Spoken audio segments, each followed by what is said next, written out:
Hi, back again. I kind of missed my normally scheduled post.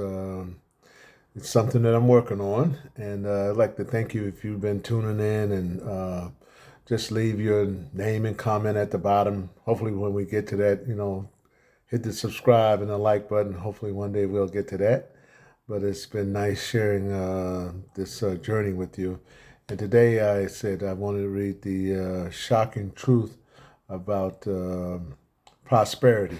Um, Very good book. I figured I'd do it as a book report because, everybody might not be interested in that, but I do understand that based on my readings and what I've lived through and what I've experienced is that I can do more good with money than I can't.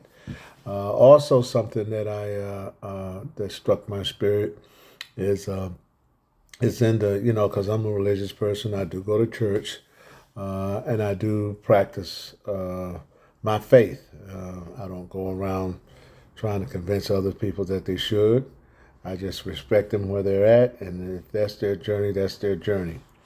I know for myself, I grew up in Georgia, and when I was growing up, it was an interesting paradigm that people kind of identified and had this very I'm not sure perspective about prosperity, or if you live in you know beneath are you living at a certain level that excuse me that was okay, and that would biblically there was a lot of poor people in the Bible, and that living below your means is kind of godlike in that sense, and we had successful people in my family. I'm not saying that, but as a young man, that's kind of was the lens I saw it from. I wasn't taught a lot about. I wasn't taught anything about prosperity. When I grew up, I'm one of eight, had great parents, great family. I'm real fortunate to have grown up when I grew up. And but talking about money and prosperity is something that we very seldom talked about. We may have talked about a lot of things, but those were two that didn't enter into conversation. So to move forward, Diamond Laws of Prosperity. The shocking truth is that, from my experience and what I've seen, you could share yours too. Is that if we believe in God, or if we believe in a power greater than ourselves, or if we believe that this deity exists, and I certainly do, 100%.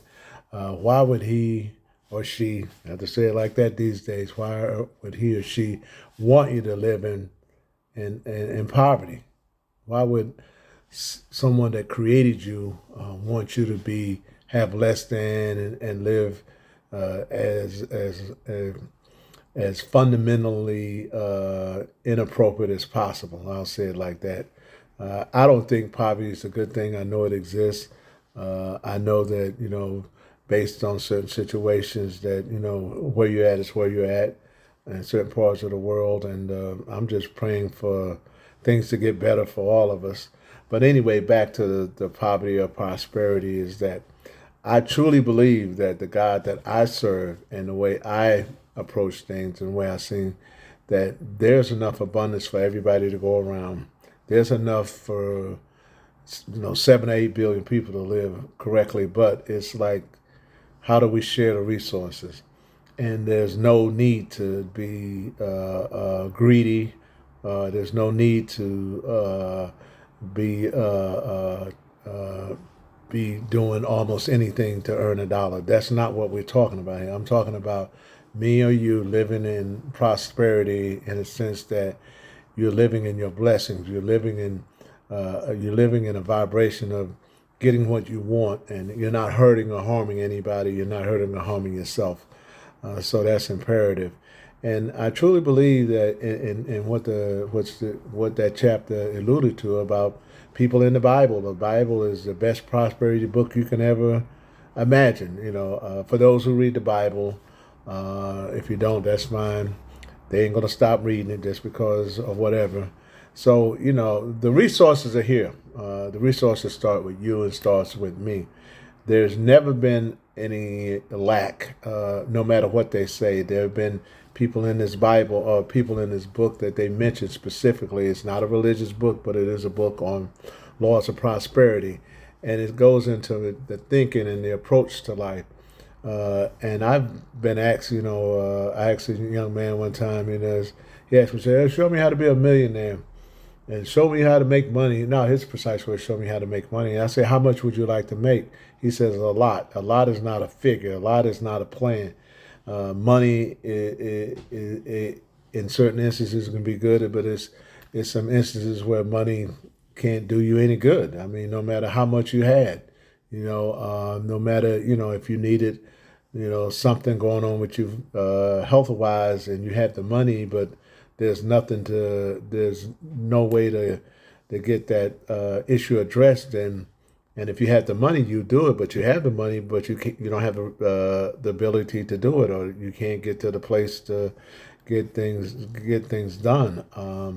I've had family members, precisely a daughter who needed a process, and she needed a kidney, and it was amazing how that worked out. But at that time, even if I had all the money in the world, it's not going to help her get her kidney. It would have been like I could have probably, maybe paid somebody or something, but due to God's divine wisdom and His timing is impeccable, we were able to get that kidney within 30 days or so, which is a miracle within itself.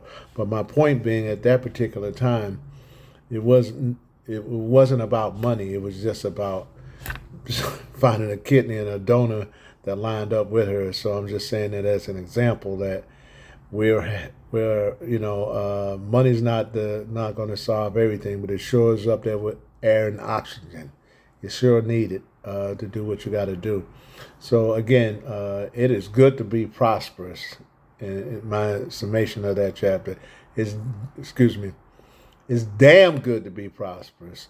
And if you don't think so, examine your life and say, hey, if there was an amount that that could come into my life now, what would it be?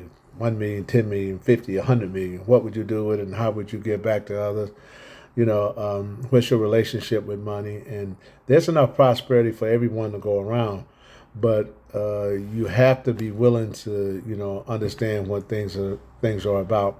You have to have a plan, and you have to speak the right things, and you have to be encouraging. You have to help others be encouraging as well. So, being prosperous is a good thing, and poverty is not good. And if you believe in a God, if you believe in a certain set of principles, and that you live in your life in a way that's going to be conducive to happiness, by all means, please keep doing it. Whatever you're doing, keep doing it, and that you're doing in a way that's helping, serving others, and you're not hurt or harming yourself. It's a big thing, because, we don't want to advocate anything like that, but we want to advocate being prosperous is a good thing. And if you can be prosperous and share it with other folks, God bless you. And if you can have something that can help other people, please do so. And again, this is Tony Burris. I just want to share my perspective. I've read chapter 1 and I shared it with you. Hopefully you got something out of it. If not, reach out to me. You can just Google my name and, we can talk. But being prosperous is good. And may you continue to be prosperous, and may God continue to bless you on your journey. And thank you for stopping by. Bye for now.